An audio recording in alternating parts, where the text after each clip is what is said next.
Assalamualaikum warahmatullahi wabarakatuh. Kami dari kelompok pertama akan mempresentasikan sebuah video dengan tema Birrul Walidain guna memenuhi tugas dari Bapak Habibur Rahman mata kuliah Hadis Muamalah. Sebelumnya kami akan perkenalan terlebih dahulu. Perkenalkan, nama saya Korun Abdi, NIM 197. Nama saya Anissa Dea Rismaya, NIM 192. Nama saya Siti Musihah, NIM 232. Selanjutnya, selamat menyaksikan. Assalamualaikum warahmatullahi wabarakatuh. Perkenalkan, nama saya Anissa Dea Rismaya, NIM 192. Di sini saya sebagai pemateri yang pertama akan menyampaikan materi yang berisi dua hal. Yang pertama yaitu pengertian birrul walidain dan yang kedua adalah hukum birrul walidain. Yang pertama yaitu pengertian birrul walidain. Apa sih itu birrul walidain? Nah, yang pertama akan saya jelaskan. Albir artinya kebaikan atau baiknya akhlak. Jadi birrul walidain adalah baiknya akhlaknya seorang anak kepada kedua orang tua.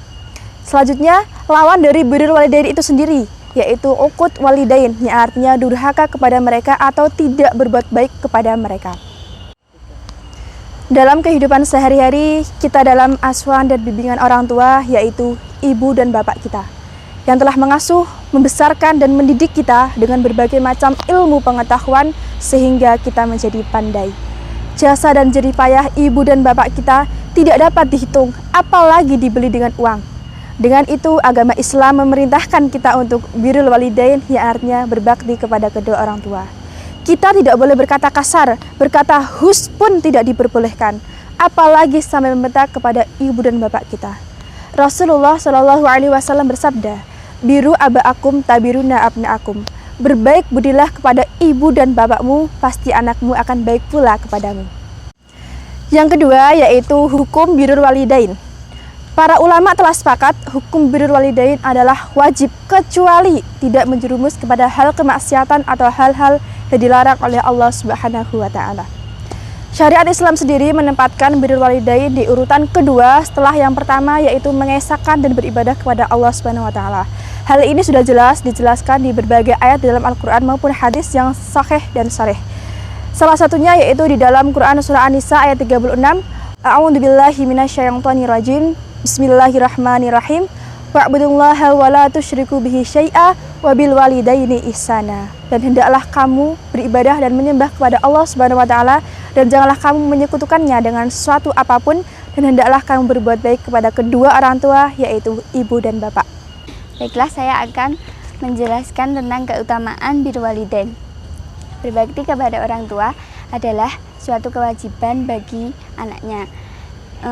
Berbakti kepada orang tua adalah menaati dan mendahulukan perintahnya, berakhlak mulia di depannya, dan selalu mendoakannya selama dia masih ada ataupun sudah tiada. Di antara keutamaan birrul walidain yaitu yang pertama adalah amal yang paling dicintai Allah setelah sholat. Dalam hadis Rasulullah bersabda sebagaimana yang diriwayatkan dari Abdurrahman bin Abdullah bin Mas'ud, yang artinya, aku bertanya kepada Rasulullah, amal apa yang dicintai oleh Allah ya Rasulullah? Rasulullah pun menjawab, satu, amal yang dicintai Rasulullah adalah sholat tepat pada waktunya. Yang kedua adalah berbakti kepada orang tua, dan yang ketiga adalah jihad di jalan Allah. Hadis riwayat Bukhari Muslim. Yang selanjutnya adalah doa yang mustajab. Dari keterangan ini ada cerita dari Imam Bukhari rahimahumullah yang dulunya pada waktu kecil beliau buta. Lalu ibunya sering kali berdoa kepada Allah agar penglihatannya dipulihkan. Suatu malam ibu Imam Bukhari rahimahumullah bermimpi bertemu dengan Nabi Ibrahim alaihissalam.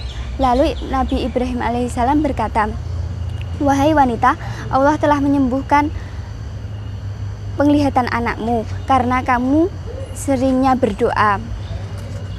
Rasulullah bersabda dalam hadis yang berbunyi, salah satu dakwah la turaddu dakwati walid wa dakwati syam wa dakwati musafiri, yang artinya doa yang tak akan tertolak adalah satu, doa kedua orang tua, yang kedua adalah doa orang yang berpuasa, dan yang ketiga adalah doa orang yang musafir. Hadis riwayat muttafaqun alaih. Yang selanjutnya adalah sebab turunnya rahmat.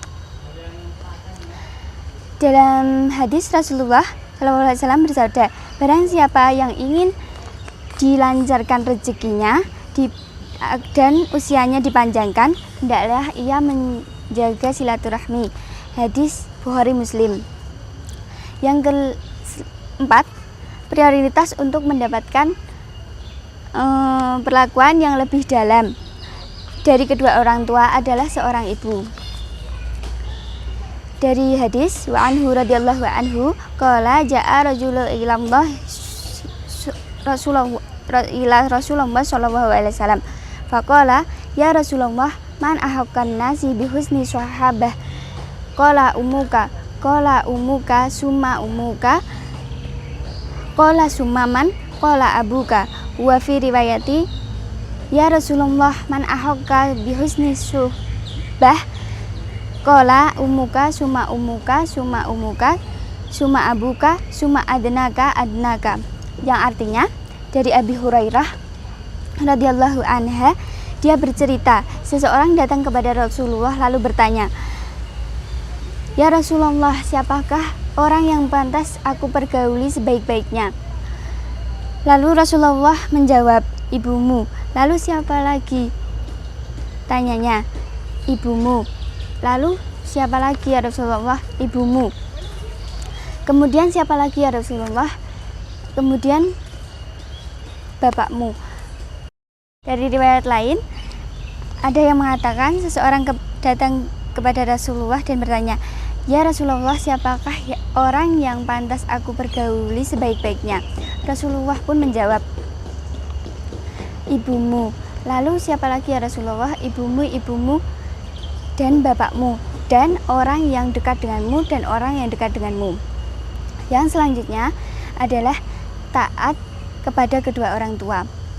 Dalam taat kepada orang tua ini Rasulullah SAW bersabda yang artinya sungguh merugi bagi orang yang semasa hidupnya masih bertemu dengan kedua orang tuanya pada saat masih usia lanjut ataupun sudah tiada, tetapi dia tidak masuk surga. Hadis riwayat Muslim. Yang kemudian saya akan menjelaskan tentang ancaman bagi orang yang durhaka kepada orang tuanya. Durhaka kepada orang tuanya adalah termasuk dosa besar. Yang dimaksud durhaka yaitu menyakiti hati orang tuanya, berkata kasar kepada orang tuanya, tidak mengikuti perintahnya, ataupun menyakiti hatinya. Dan dari hadis Rasulullah yang artinya dari Abu Buhrah Nufail bin Haris radhiyallahu anha berkata, Rasulullah bersabda, maukah kalian aku beritahu tentang dosa besar dan paling besar? Diucapkan 3 kali kepada Rasulullah. Lalu kami menjawab, mau ya Rasulullah. Ya, lalu beliau menjawab lagi, yaitu menyekutukan Allah, berbakti kepada orang tua, dan sumpah palsu. Dari hadis di atas tadi dapat diketahui bahwa dosa besar setelah syirik adalah durhaka kepada orang tua. Dan Dalam hadis lain yang menerangkan bahwa dosa-dosa besar itu adalah menyekutukan Allah, durhaka kepada orang tua, dan membunuh diri dan sumpah palsu. Rasulullah pun bersabda dalam hadisnya, yaitu yang artinya tidak akan masuk surga anak yang durhaka kepada orang tua dan meminum khamar dan orang yang mendustakan qadar. Hadis riwayat Ahmad. Nah, untuk materi yang selanjutnya itu adalah pelaksanaan birrul walidain semasa hidup dan setelah meninggal. Untuk yang pertama itu pelaksanaan birrul walidain selama hidup. Yang pertama itu mematuhi setiap yang diperintahkan atau dilarang oleh kedua orang tua. Itu bukan perintah yang dilarang Allah dan tidak menyelisihi syariatnya. Nah, itu kalau kita diperintahkan selama tidak bertentangan dengan perintah Allah dan syariatnya, itu kita harus melaksanakannya. Bismillahirrahmanirrahim. Innamat ta'atu fil ma'ruf, yang artinya kewajiban taat itu hanya dalam hal kebaikan. Nah, untuk yang kedua itu memuliakan dan mengagungkan keduanya. Untuk memuliakan dan mengagungkan itu ada meliputi berbagai hal seperti bersikap santun, menghormati keduanya dengan perkataan dan perbuatan, tidak bicara keras, atau kita itu harus memelankan suara kita selama kita berbicara kepada orang tua. Atau dengan kata lain itu kita harus hati-hati dalam menjaga perasaannya. Yang selanjutnya, tidak pergi jika tidak atas izin orang tua. Nah,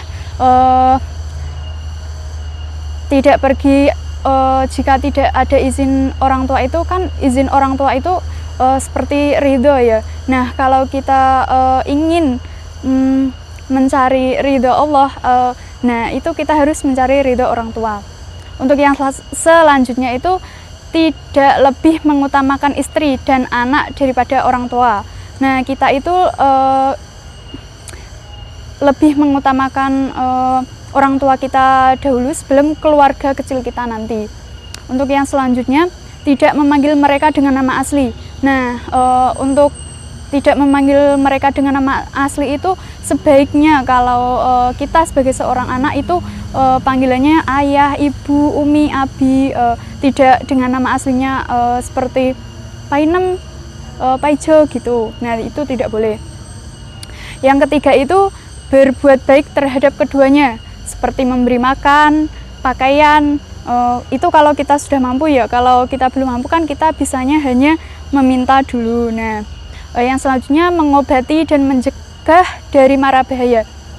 Nah, kita itu harus menjaga kedua orang tua kita. Kita serahkan jiwa raga kita untuk menjaga keduanya sebelum kita kehilangan mereka. Untuk yang selanjutnya, keempat itu melaksanakan janji mereka.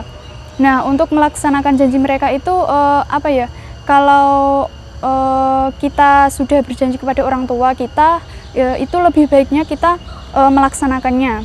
Gitu. Yang selanjutnya nomor 5 itu membuat keduanya ridho. Udah saya jelaskan tadi di yang pembahasan tidak pergi jika tidak atas izin orang tua itu. Untuk yang selanjutnya itu adalah pelaksanaan birrul walidain setelah orang tua meninggal dunia. Nah, yang pertama itu kita sebagai anak itu kalau orang tua meninggal ya kita bisa mungkin untuk menyolatkan. Nah, kalau ringannya itu mendoakanlah. Nah, itu seperti hadis riwayat Muslim. Yang artinya apabila manusia sudah meninggal dunia maka terputuslah amalannya kecuali 3 hal, yaitu sedekah jariah, ilmu yang bermanfaat, dan anak soleh yang mendoakan kedua orang tuanya. Nah, itu yang selanjutnya itu menunaikan janji atau wasiat orang tua kita. Nah, biasanya kalau sebelum orang tua kita meninggal itu biasanya memiliki wasiat ya, atau janji kepada orang lain, atau hutang atau apa gitu. Nah, kita sebagai anak itu kita melaksanakan wasiat tersebut atau janji ataupun masalah-masalah yang berhubungan dengan orang tua kita. Begitu. Yang terakhir itu menyambung tali silaturahmi dengan kerabat ibu dan ayah. Nah, itu kalau orang tua sudah meninggal itu kan biasanya orang tua atau dari pihak ayah dan ibu itu memiliki keluarga ya. Nah, kita itu sebagai anak harus bisa menjaga hubungan baik dengan kerabat ayah dan ibu. Nah, diharapkan kalau meskipun orang tua kita sudah meninggal, nah hubungan kekeluargaan itu masih tetap terjalin sampai berlanjut sampai entah cucu atau yang keturunan selanjutnya itu. Terima kasih. Kesimpulan dari materi kami yaitu yang pertama, kita sebagai anak harus semaksimal mungkin berbakti kepada kedua orang tua kita. Yang kedua, kita sebagai anak harus takdim kepada kedua orang tua kita. Yang ketiga, kita sebagai anak harus taat dan patuh peraturan kedua orang tua kita yang sudah diperintahkan kepada kita. Dan yang terakhir, kita sebagai anak harus memuliakan kedua orang tua kita baik masih hidup maupun setelah meninggal dunia. Cukup sekian kesimpulan dari materi kami. Demikian presentasi video dari kami, kurang lebihnya mohon maaf. Semoga bermanfaat. Billahi taufiq wal hidayah, waridho wal inayah. Wassalamualaikum warahmatullahi wabarakatuh.